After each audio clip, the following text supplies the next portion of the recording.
Olá tenistas, sejam bem-vindos a mais um episódio do vosso podcast de ténis Troca de Bolas e já entramos aqui no corte central do Troca de Bolas. Entre eu, que vou ficar na cadeira do árbitro, e do meu lado esquerdo vai ficar Guilherme Correia, do meu lado direito vai ficar Zé Maria Reis. Cumprimentem-se. É verdade. Boa noite, Portanto. Guilherme e Sr. Árbitro. Opa, isto assim é muito sério, meu. Muito sério. E olha que eu estou com ténis Tem Adidas. muita pressão assim. Pá. Sim, isto aqui não há rivais, não há rivais. Muito bem. Hoje, e portanto trazemos de França Montpellier, vamos à Índia buscar Pune e ainda fomos à Argentina para Córdoba. E se calhar Córdoba é o mais interessante destes três.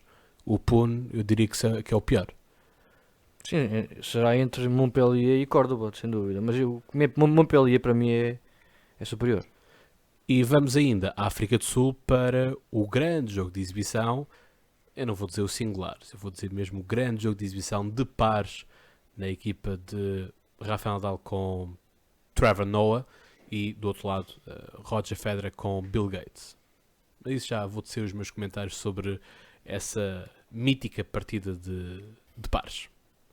Highlights que vocês queiram trazer. Bem, aqui começar por analisar estes torneios de categoria 250 do ranking ATP. Tivemos no torneio de Montpellier, em França, tivemos o top 4 dos cabeças de série foi Gaël Monfils, David Goffin, Shapovalov e Dimitrov.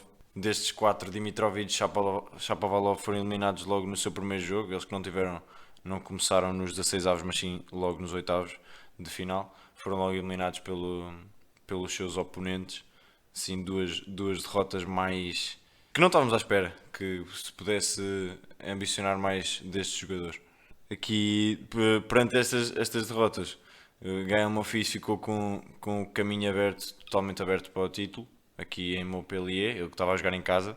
Ele pareceu sempre bastante confortável, nunca teve grandes adversários à sua altura, ele só teve uma vez e foi logo na primeira ronda de jogar 3 sets frente a Manarin. Depois o adversário mais cotado foi Krajinovic, número 39, o que diz bem daquilo que foi as dificuldades do francês. Sim, apesar disto ser um torneio de categoria 350, não deixa de ter a sua importância e a sua dificuldade nas coisas. Monfils joga em casa, mas quer dizer, não vou entrar os adeptos todos franceses para dentro do corte com uma raquete e fazer ali uma muralha contra o outro adversário, como é óbvio. Mas lá está. As coisas são para caminhar passo a passo, não é? Ronda a ronda. São torneios que duram menos tempo. Claro, são torneios que distribuem menos destaque. pontos e por isso muitas vezes, e foi o caso destes três, vemos jogadores de nível superior como por exemplo Medvedev ou os Big Three que preferem não jogar este tipo de torneios, mas são competições que têm imenso valor e muitos, quem dera a muitos ganhar muitos torneios de 250.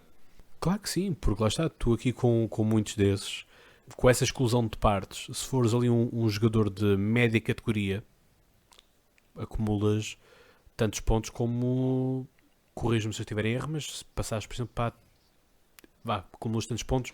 Eu como posso estando na confirmar segunda ou isso, mas terceira ronda do Grand Slam. eu acho que até pelo menos aos oitavos ou até A quartos de pontuação final dá mais ou menos do a Grand mesma, Slam não dá muito mais do que 250 pontos, por exemplo. Sim, eu sei que a diferença não é assim escandalosa. É um bocadinho mais, do de barato que seja um bocadinho mais, mas pronto. Mas é este tipo de componentes que são importantes e são estes tipos de torneios que permitiram, por exemplo, antecipas, Claro que ganhar pontuação, ganhar ranking, e é assim que tu vais subindo pelo menos para o top 10. Não é? O próprio Medvedev também começou a trepar os rankings, foi assim com isto, obviamente com Masters 1000 à mistura. Mas Claro, são começam grão a sempre, grão, não é? começamos sempre por vê-los nos Portanto, 250. torneios. Eu aqui E já prize money, confirmei atenção. e os quartos de final de um Grand Slam dão 360 pontos e os oitavos de final dão 180, por isso ganhar um torneio de categoria 250 está entre as duas Exato. fases. Por isso que eu estava a dizer, dava de barato que fosse mais, mas também não é assim tão escandaloso. São 90 pontos de diferença. Desculpa, 110 pontos de diferença, 250 para 360, mas lá está. há também o Para prize uma money. fase muito, Sim, para uma fase muito adiantada de um grande slam. São muito poucos aqueles que chegam aos quartos de final. exatamente. E às vezes é para teres isto, para ganhares importância, para, enfim, teres mais uma estátua para pôr no hall de entrada e pôres na sala, enfim, pôres lá as moedas e a carteira quando chegas a Exatamente, casa. exatamente. Sobretudo para ganhar confiança. Ganhar títulos, O ritmo. ganhar forma, ganhar títulos, claro que é importante.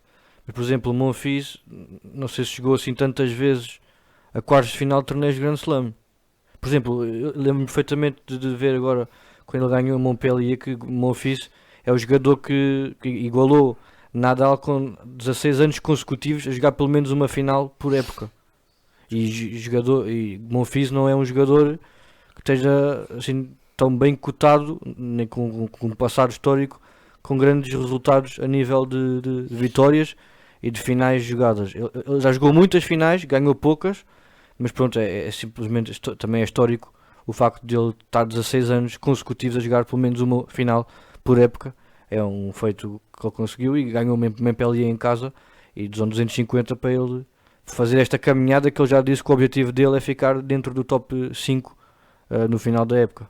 Sim, ele ainda fala na possibilidade e diz-se capaz de ainda ganhar um grande slam e por isso estas caminhadas e estes pontos são importantes até para chegar como cabeça de série ou como um bom nível de cabeça de série a este tipo de torneios, aos torneios maiores. Outro destaque para mim, pá, é Shapovalov. Shapovalov este ano tem começado muito mal a época.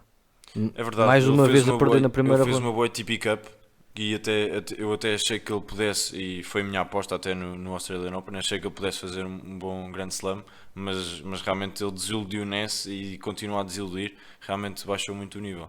Sim, perdeu com um pós-Pisil que acaba por chegar à final. Um ano certo depois de ele ter sofrido uma operação que podia ter acabado com a carreira. Uma operação parecida com a que Andy Murray fez. Pronto, foi aqui um feito para ele, mas às custas de um compatriota da nova geração que não consegue jogar da melhor maneira para começar esta época, como nós esperávamos. Cá está a pesar também um pouco o seu facto de ser cabeça de série, logo desde o início. Pois, ele ainda é muito jovem e já muita gente espera muito dele. A verdade é que ele ainda vai fazer 21 anos em abril, por isso ainda tem muita margem para progredir e ainda precisa, nota-se bem que ainda precisa de progredir.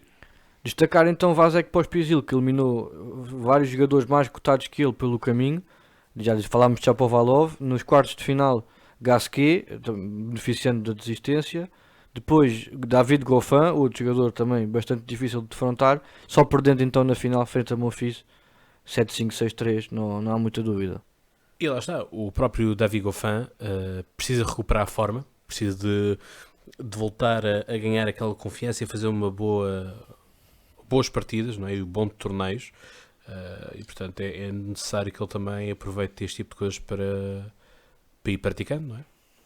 Sobretudo é isto, é ganhar Claro que sim. forma porque tiveram um tempo de paragem, portanto é preciso ainda afinar as coisas, afinar novas raquetes se assim for o caso de adaptação e próprio material, etc. Portanto, Sim, muitas vezes vemos os jogadores em pré-época a fazer muitas alterações até ao seu estilo de jogo. Vimos o caso do time que veio com armas novas, com um novo treinador, nós já falámos disso no episódio anterior, e por isso estes torneios também são importantes para ele, apesar de ele escolher já pelo seu nível, já não precisa deste tipo de torneios, mas até para jogadores do estilo dele que sofram muitas alterações durante a pré-época, pode ser bom para esse tipo de jogadores. exato, é mesmo isso. Muito bem, se calhar passamos aqui para o ATP de Pune. Vamos não é? então num tapete voador. Exatamente, assim de França para a Índia. Passámos de um portanto, quadro bastante competitivo, vamos Para o para mais outro fraco de que Jesus. Este aqui é um quadro muito, muito fraco.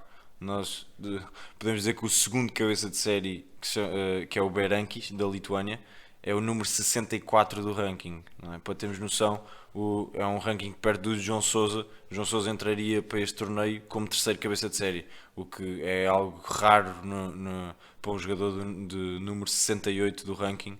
É raro poder entrar como cabeça de série. E pelo para menos como piorar ainda terceiro mais cabeça as de série. coisas, o primeiro cabeça de série, que é Beno APR, que é assim o jogador com mais nome, perde lá na primeira ronda. Foi. Eu notei que o Per nunca me pareceu dedicado o suficiente, ou seja, não me pareceu comprometido com este torneio. Lá está, a tal questão dos pontos muitas vezes por uns é valorizado, por outros é mais desvalorizado. Aqui Per notou-se claramente que não fez o forcing para passar esta ronda e abdicou, entre aspas, de se calhar fazer uma progressão maior neste torneio para estar até mais preparado fisicamente, quem sabe, não sei. Por isso perdeu logo na primeira ronda frente a um jogador de número 166, o que revela que era totalmente acessível para um jogador do nível de Per. Sim, que repare lá uma coisa, vamos para a Índia, quer dizer, a Índia não tem uma forte e grande cultura tenística e, portanto, trazer os jogadores para este país que está numa situação política conturbada, em que temos manifestações e as coisas estão muito complicadas a nível da estabilidade governativa. Enfim, o tempo, não sei que tempo é que lá estará.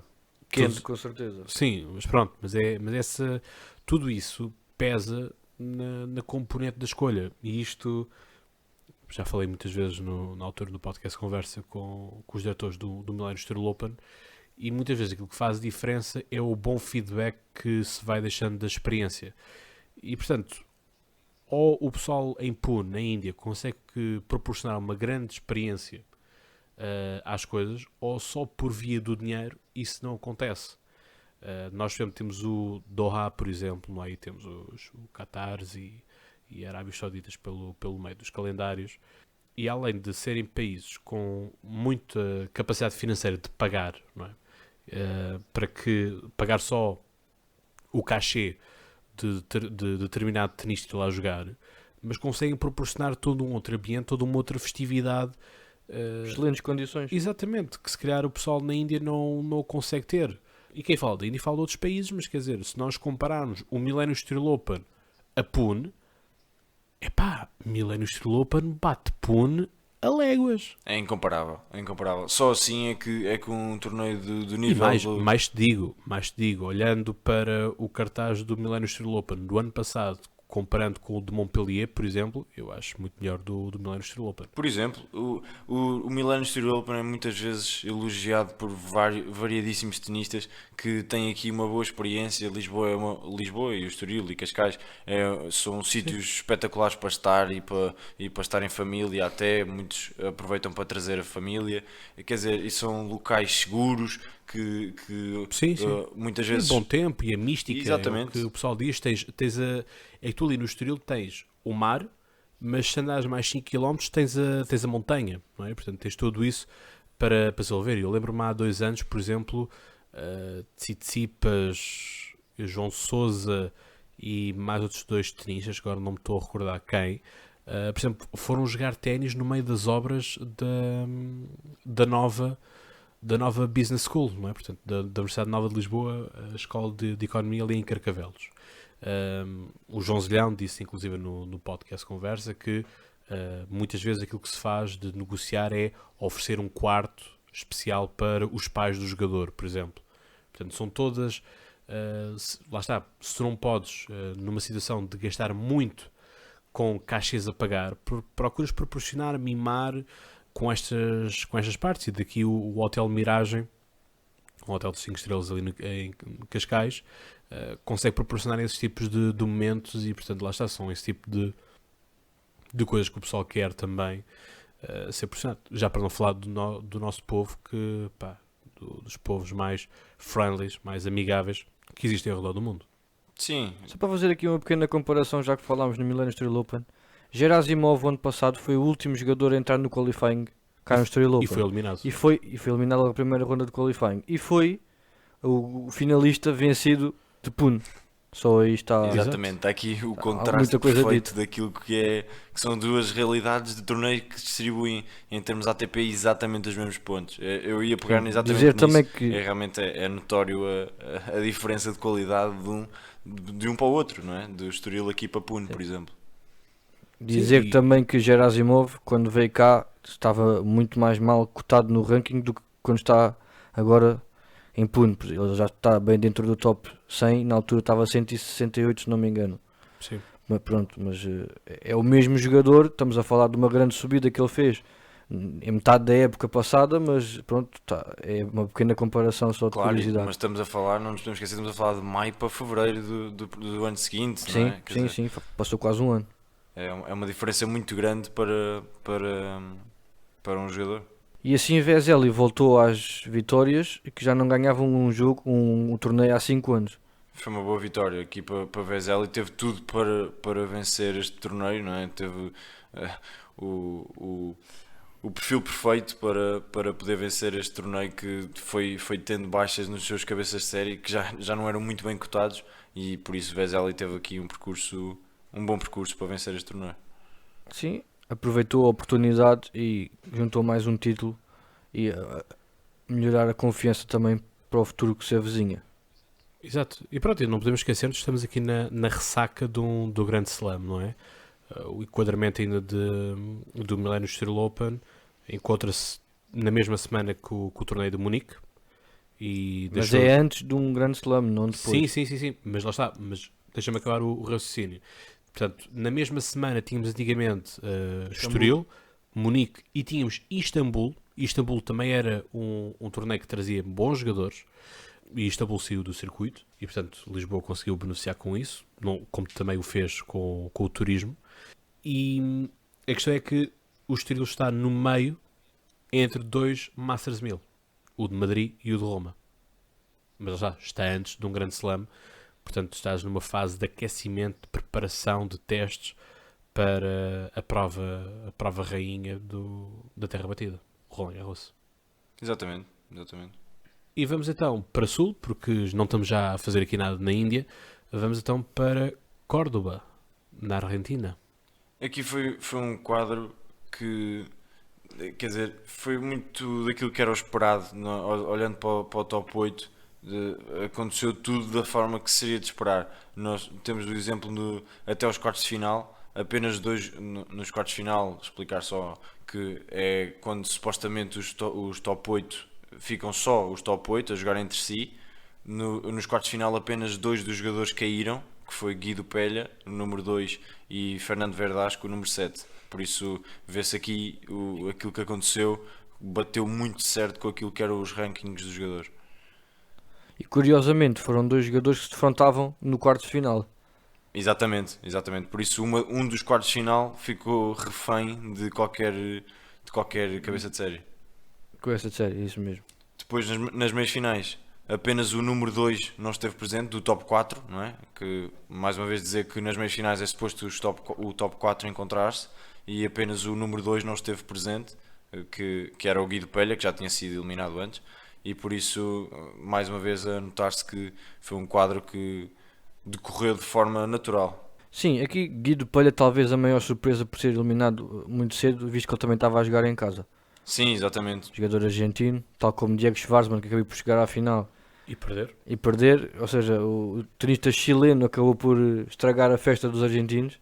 Chileno, que são dos maiores rivais noutros desportos, nomeadamente o futebol da Argentina, acabou por estragar a festa de Diego Schwartzman. Já tinha feito uma grande festa só pelo facto de chegar à final, mas queria certamente ganhar a final em Córdoba e festejar, mas acabou por não conseguir. Foi, Garin venceu Diego Schwartzman. O Garin era o número 3 dos pré-designados, o Schwartzman era o número 1, e Schwartzman ganha o primeiro set. Eu penso que 6-2, agora não tenho aqui o resultado presente, mas penso que... Sim, 6-2, 4-6. Exatamente, 0-6. E acaba com 0-6 para o Garin, para 6-0, e foi uma vitória muito boa para Garin, que tem aqui uma vitória que não seria de esperar. Ele é o número 26 do ranking e Schwartzman é o número 14, mas é um número 14 que está batidíssimo, muito mais do que Garin neste tipo de confrontos e neste tipo de encontros de finais até. Por isso seria de esperar, pelo menos em teoria, que Schwartzman poderia levar de vencida esta partida, ainda mais tendo ganho o primeiro set, mas Cristiano Garin supera aqui o argentino. Sim, se falarmos que os torneios 250 podem ser oportunidades para jogadores não tão cotados ganharem confiança, não há maior boost de confiança para Garin neste momento. Ganharam o Diego Schwartzman, o jogador mais cotado e mais experiente que ele, em casa, sendo na Argentina e ele sendo chileno. Eu acho que melhor não podia ser possível para o chileno neste momento. Sim, foi uma semana muito boa para Garín, que culminou numa final muito bem ganha. Ele já tinha ganho, por exemplo, a Pablo Cuevas, que é sempre um jogador bastante difícil. Sim, exato. De resto não teve mais assim, jogos muito difíceis, Martin e Balaz, por isso, sem dúvida, o facto de ter ganho a Pablo Cuevas e a Diego Schwartzman para culminar a semana para ele da melhor forma possível. Sim, exatamente. Eu tive a oportunidade de acompanhar o terceiro set, porque eu soube que a partida ia a terceiro set e tive curiosidade de acompanhar. E realmente o Cristian Garín dominou o terceiro set. O que é que se há de mais dizer com um 6-0 no terceiro set decisivo? Claro. E portanto, concluído então aqui estes 3 torneios, vamos ainda mais a sul, vamos à África do Sul, onde vamos falar daquilo que é um gesto de solidariedade, e a solidariedade bate recordes, e num país que tanto precisa neste momento. Portanto, todos nós conhecemos a história do Apartheid na África do Sul, em que tínhamos uma minoria branca a dominar e a segregar uma maioria negra. E, portanto, todos nós conhecemos a história de Nelson Mandela, não é? Desde a sua prisão. E, enfim, um grande filme que eu sugiro que vocês vejam é o Invictus, que fala de um desporto que me é muito querido, um desporto que eu pratiquei até aos 18 anos, o rugby. E, portanto, o rugby, sim, tem muita força na África do Sul. O rugby e o cricket são os 2 desportos reis na África do Sul. E, portanto, conseguiu-se juntar muita gente no estádio para se jogar uma partida de amigável, uma partida amigável que opôs Rafael Nadal e Roger Federer. A situação política atualmente na África do Sul, o presidente Zuma não tem conseguido lidar bem com a situação política, apesar de ser um presidente bastante simpático e festivaleiro no meio do povo. Neste momento estamos a ter o Apartheid ao contrário, ou seja, temos a ter a maioria negra a segregar a minoria branca. Portanto, os valores da amizade que Nelson Mandela procurou trazer, inclusive na nova bandeira que ele desenhou para a África do Sul, vocês verão que a bandeira da África do Sul tem um Y azul bem no centro da bandeira, e esse símbolo, esse Y que Nelson Mandela quis, simbolizava a união de todos os povos, daí as várias cores que nós temos na bandeira da África do Sul. Portanto, fica aqui esta nota mais política neste episódio. E bem, neste jogo de solidariedade tivemos 3,5 milhões de dólares recolhidos, onde vimos, obviamente, o jogo entre Rafael Nadal e Roger Federer. Roger Federer ganhou por 2-1 e, enfim, tem algum simbolismo isto, porque Trevor Noah, enfim, um grande comediante que obviamente atua nos Estados Unidos, ele é sul-africano, e também a própria mãe de Roger Federer é sul-africana, por isso foi interessante. Mas, deixa que eu vos diga, aquilo que eu mais gostei de ver foi Bill Gates a jogar. Eu confesso que nunca tinha visto Bill Gates a jogar ténis. Opa, e após a postura dele tinha muita graça de ver, apesar de, enfim, Bill Gates já não ser o jovem que era quando fundou a Microsoft, mas, enfim, a usar ali a raquete nota sempre que é o padrão do social. Nada contra, também o meu padrão não é muito melhor do que esse, mas, enfim, via-se Noah Trevor com uma outra postura. Enfim, parecia-me mais profissional, por assim dizer. Noah Trevor jogou com Rafael Nadal e Bill Gates jogou com Roger Federer. Já pela segunda vez. Exato. O que é que vocês acharam deste jogo? Eu não tive a oportunidade aqui de ver os pares, mas sei que Bill Gates é um jogador de social de ténis. Ele gosta muito de ténis e já participou em várias iniciativas naquilo que toca também a quando o ténis se junta a esta parte solidária. Ele também é conhecido por isso.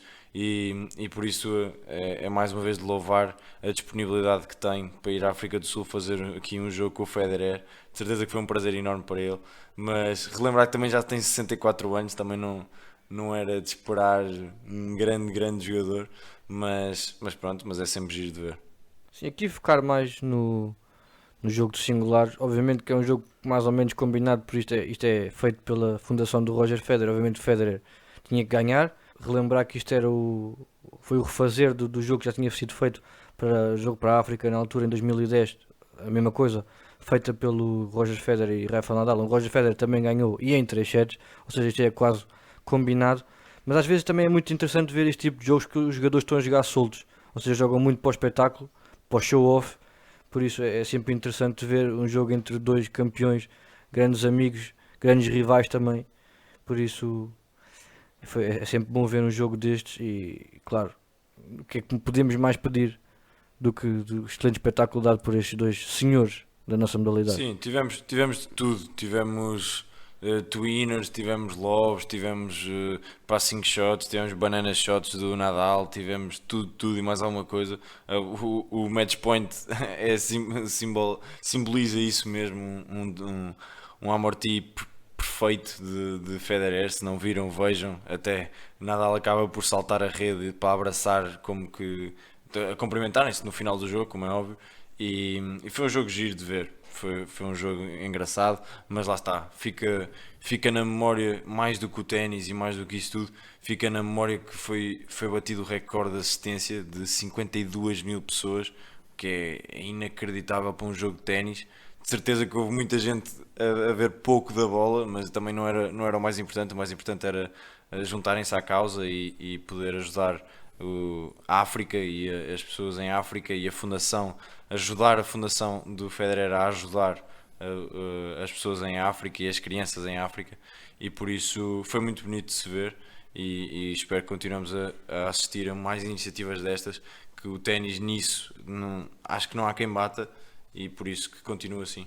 Sim, lá está. Nós começámos esta época com solidariedade. É preciso lembrarmos do dinheiro que também foi doado e distribuído para os bombeiros, não é? A propósito dos incêndios na Austrália. Portanto, será que 2020 será um ano batido sempre por solidariedade? Eu faço sempre a ressalva que a solidariedade é bonita, mas é feia ao mesmo tempo, no sentido de, se é necessário que haja solidariedade, é porque existem problemas no mundo. E às vezes nós fizemos certas coisas, e atenção, nada contra, e eu quero que as pessoas obviamente continuem a poder ser solidárias, mas há que pensar quanto mais tempo é que nós vamos ser solidários, porque quanto mais tempo nós formos solidários, significa que mais tempo o problema continua a existir. E portanto, procurar sempre formas eficazes e concretas de acabar com problemas. Obviamente que há problemas que vão tardar a desaparecer ou nunca irão desaparecer, como é o caso da guerra e da fome, e são problemas tão fáceis quanto não existirem guerras, como também temos no mundo ocidental um desperdício enorme de comida que servia para alimentar todo o mundo, e portanto a riqueza existe, está aí mal distribuída. E permitam-me esta minha parte assim mais militante, mas é bonito se ver este tipo de atitudes, e lá está, acho que o desporto deve ser capaz de fazer isso, e como também nós em Portugal tivemos no ano passado um jogo de Benfica Sporting para o campeonato feminino de futebol, que todo o dinheiro foi também angariado para enviar para a Beira, não é? para Moçambique, por causa da tempestade, ou que muitas vezes temos aqueles jogos dos amigos do Ronaldo com os amigos do Figo e do Zidane e tudo mais, e pronto, acaba também sempre em grandes goleadas, e pronto, é feito assim o espetáculo. Os árbitros acabam também por jogar de vez em quando, e isso é que é o bonito da questão, e acho que é uma boa forma de nós acabarmos também o nosso episódio com sempre uma mensagem de alegria, uma mensagem de esperança e de boa vontade. E portanto, ainda antes de sairmos com felicidade e com solidariedade, vamos sair mesmo com felicidade do ponto de vista tenístico, porque no momento em que nós estamos a gravar, portanto a segunda-feira, às 23 horas e 40 minutos, começou então Roterdão, portanto um ATP 500 a ser disputado. E Zé, o que é que querias falar do quadro? Eu queria falar do quadro, que está um quadro absolutamente espetacular, talvez dos melhores a nível de ATP 500 que eu me lembro, pelo menos, de certeza, porque eu vou dizer aqui que o top 8, ou seja, os 8 pré-designados, pertencem todos ao top 20. Temos Medvedev número 5, Tsitsipas número 6, Monfils número 9, Goffin número 10, Fognini número 11, Bautista Agut número 12, Rublev número 15 e Shapovalov número 16. Por isso temos aqui um quadro absolutamente espetacular. Eu estou muito curioso para ver vários jogadores, nomeadamente Monfils, porque Monfils ganhou o ano passado e para além de ter ganho aqui Montpellier e dar aqui um elan a ele próprio, não é? O Monfils ganhou o ano passado o ATP Roterdão e significa que está a defender 500 pontos do ranking ATP, o que pode se tornar um fardo que ele caminhará para ter e tem de bater, não é tem de bater, mas tem de fazer muitos pontos para os manter. Por isso estou muito curioso para ver Monfils e estou curioso para ver outros jogadores. Também fora do top 8 temos Khachanov, Sinner e Aliassime, por isso estou muito curioso. Isto à partida, quem esteve a fazer estes 3 torneios que nós falámos do ATP 250 partirá eventualmente com alguma desvantagem a nível de Sim, cansaço, acredito que sim. Do Monfils teve uma semana. Monfils teve uma semana completa, não é? De jogo em Montpellier e acredito que não esteja nas perfeitas condições, até por exemplo comparar com o Medvedev que não teve a jogar esta semana e ele aproveitou até para ir para Roterdão mais cedo para começar a treinar. Por isso, desse ponto de vista, sim, Monfils chega mais debilitado que Medvedev. É que isto pode ser visto de duas formas. Desculpa lá estar-te a cortar, Gui. Mas é que isto tanto pode ser visto como uma forma de cansaço, como também pode ser visto como uma forma Claro, de ganhar ritmo. é motivação para continuar. Isto se calhar vem mais sim. rotinado e tudo mais. É exatamente isso que eu ia dizer. Se de um lado falamos do esforço físico e do cansaço, do outro lado falamos dos jogadores que se calhar estão há 1, 2, 3 semanas sem jogar contra os jogadores que acabaram de fazer bons resultados no torneio anterior. Isto tem tudo a ver com a gestão de carreira, de época que os jogadores decidem fazer. E estamos ainda numa fase inicial da temporada e da época, por isso não acho que seja isso que vai pesar aqui nesta altura. Por isso sim, se Monfils parte como campeão em título e vindo de uma vitória, claramente que chega com bom estado de espírito, de certeza, para este desafio que é Roterdão e que tem jogadores mais cotados que ele para defrontar. E claramente Medvedev é o alvo a bater, Sim, digamos lá está. assim. Nós, agora só para continuar a falar só um bocadinho do cansaço, nós tivemos o caso de Rublev, que ganhou 2 semanas seguidas, 2 torneios seguidos, e depois até acabou por fazer uma boa prestação no Australian Open, por isso não... Sim, só perdendo nos quartos de final contra o Zverev. E por isso não... Lá está, ainda é muito cedo para se falar em cansaço, eu acho. Por isso vamos ter sem dúvida aqui um grande torneio. Dizer ainda que João Sousa também vai participar neste torneio, mas terá, como nós estivemos a falar dele, terá pela frente logo na primeira ronda Gael Monfils, e isso vai ser muito, muito difícil para o português passar logo esta primeira ronda, porque João Sousa não chega aqui em ótimas condições físicas, ele continua a contas com as suas lesões e apresenta-se aqui um adversário muito, muito forte, e acredito que a prestação de João Sousa vai ficar pela primeira ronda. Sim, se falamos de Monfils que vem de excelentes resultados e com excelente ritmo, pelo outro lado temos João Sousa que está completamente ao contrário. Só vem de vários, para além das lesões e do má forma física, vem de má forma de resultados, ou seja, vem de vários torneios a perder sempre na primeira ronda, inclusive é Australian Open, por isso não pode vir em pior momento, digamos assim, para este confronto, que o Monfils quase certeza que... Sim, o João Sousa vem de 6 derrotas seguidas, portanto foram 6 torneios onde...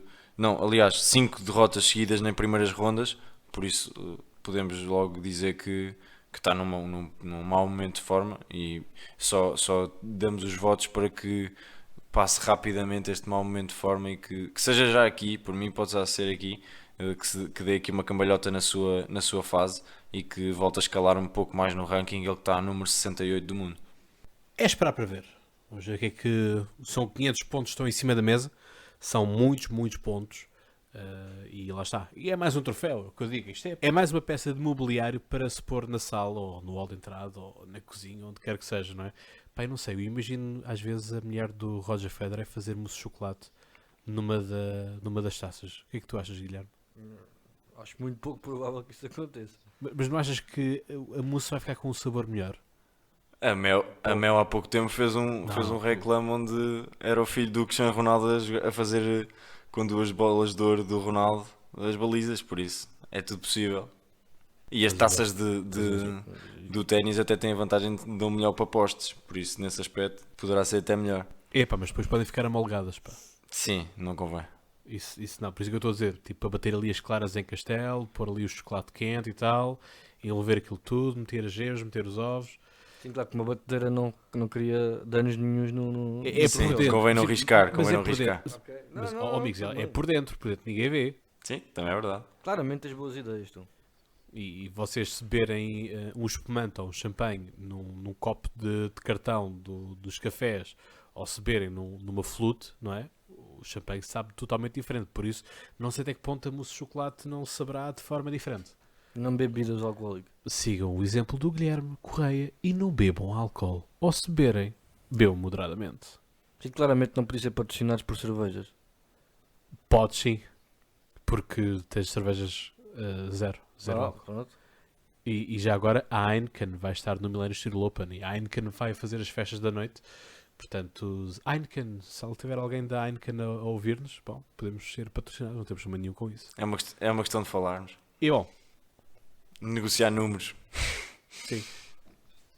Exatamente. Portanto, meus meninos, despeçam-se um do outro, que eu tenho mais que fazer, pá, tenho que descer aqui da cadeira do árbitro e tenho que trancar aqui isto tudo, pá, tenho que apagar as luzes, que amanhã, pá, vem cá pessoas jogarem também, portanto, Sim, isto é sempre pisguem-se. com muito Sim, fair play. eu atenção, notei aqui não há muito fair play. rivalidades nenhumas, por isso Isto- estamos aqui. Até posso dizer que Até à este jogo próxima teve pouco, mas foi mais uma parzada.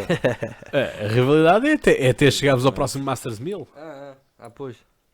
Masters 1000 quero Já ver se vocês falta falam muito, de já fair estamos play. perto Já não disso. falta muito.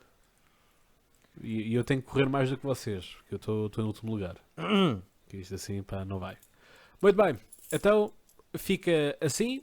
Chegamos ao final de mais um episódio. Não se esqueçam então de seguir nas redes sociais, fazer interação connosco e, portanto, até lá, tenham boas trocas de bolas e até à próxima entrada em corte.